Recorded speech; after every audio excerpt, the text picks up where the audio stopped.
দর্শক, আমরা সবসময় নদী পারাপার করি ব্রিজ, ট্রলার বা অন্য কোনো ব্যতিক্রম মাধ্যমে। আজকে আমরা নদী পারাপার করব নদীর তলদেশ দিয়ে। হ্যাঁ, আপনারা ঠিকই শুনছেন, নদীর তলদেশ দিয়ে। নদীর পানির নিচে যে মাটি আছে তারও নিচে যে অংশ আছে সেই অংশ দিয়ে আজকে আমরা নদী পারাপার করব।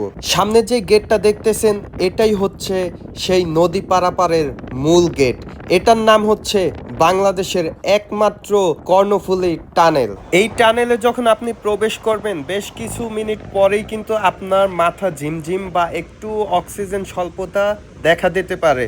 বাট এই টানেলের মাধ্যমে কিন্তু চট্টগ্রামের একটা বেশ সুবিধা হয়েছে, যেটা কর্ণফুলী টানেলের বা কর্ণফুলী নদী পারাপারের সময় অনেকটাই কমিয়ে দিয়েছে। তো এটা ছিল আমার লাইফের প্রথম অভিজ্ঞতা নদীর তলদেশ দিয়ে নদী পারাপারের। আপনাদের কারো এরকম অভিজ্ঞতা থাকলে বা ফিউচারে করার ইচ্ছা থাকলে অবশ্যই কমেন্টসে জানাবেন।